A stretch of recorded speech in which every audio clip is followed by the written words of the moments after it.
There is sufficient archaeological evidence for the modern historian to believe that there has been some variety of human settlement in the city-state of Daggerfall, starting at least 1,000 years before recorded history.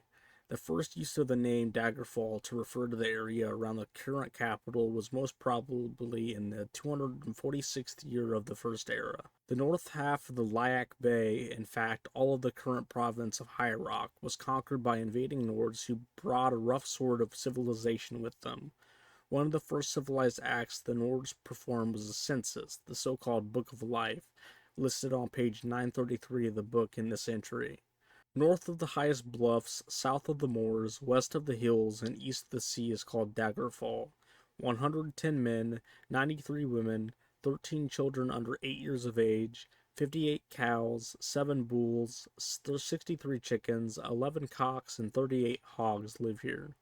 Nearly 4,000 years after the census was taken, we can see that these 216 people have multiplied heartily. The last census in the year 3E401 lists the population at over 110,000.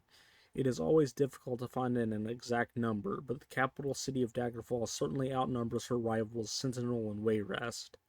It has been a consistent, if not actual, helpful amusement of historians to find the origin of place names. Daggerfall, by tradition, is said to refer to the knife the first chieftain threw to form the borders of his land, but there are other legends that may have equal validity. The Daggerfall entry from the Book of Life actually supports one theory about the reason for Daggerfall's longevity. The people were coastal fishermen, but they also found the land itself sufficiently rich to support raising livestock. This inclination of the early citizenry toward reinforcing their principal product brought stability to a fickle land. Daggerfall thrived during the years of the Skyrim occupancy when the Wild Hunt killed King Borgus of Winterhold in 1E 369. The Northlands engaged in the War of Succession in Skyrim, greatly weakened, lost her holding in High Rock and Morrowind. The Lyak Bay had become importantly strategically, and Daggerfall began to expand her military. There were multiple opportunities for her to exercise his army and navy during the Dyreni conflicts with the force of the Elysian Order. The Dyrenists were native Bretons, and Bretons are hardly ever given to excessive religion. Daggerfall became a minor base of operation for the Dyrenists and their allies. Raven Dyrene, the enchantress whose magic helped secure the final victory over the Elysians in the Glenumbria Moors, was one of the earliest occupants of Gatsold Daggerfall. Over the centuries that followed, the Dyrenists fell into obscurity, but Daggerfall continued her growth. In 1E 609, King Thagor of Daggerfall defeated the army of Glenpoint and became the preeminent economic, cultural, and military force in southern High Rock, a position the kingdom has precariously kept ever since. Ironically, it was another successful military exercise 370 years later that ended Daggerfall's monopoly of bay trade. The annihilation of the Orcish capital Orsinium by a joint effort of Daggerfall, the new kingdom of Sentinel, and the now extinct Order of Diagna. The scattering of the orcs from the southeastern High Rock made the river route to the bay more accessible. The tiny village of Wayrest grew like a flower that no longer feared the mow in 20 years. Wayrest's trade profits equaled Daggerfall's in 40 years. Wayrest was the acknowledged master of Lyak Bay trade.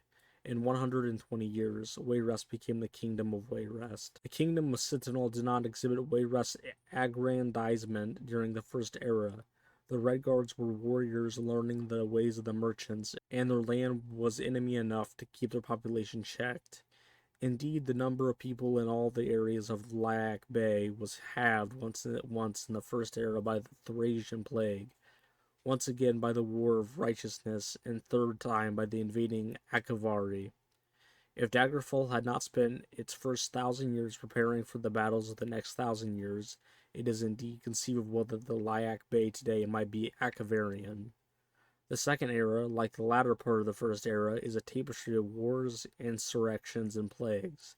Daggerfall, Sentinel, and Wayrest continued to expand and improve their military and economic positions in the bay.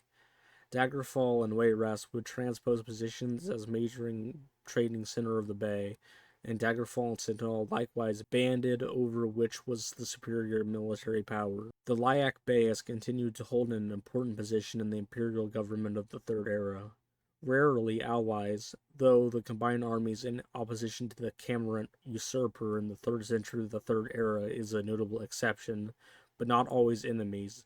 Daggerfall, Sentinel, and Wayrest have weathered the storms of contention, plague, famine, and pestilence. The recent War of Bettany was typical of Lyak Bey warfare, sincere, frighteningly violent, and peaceably resolved.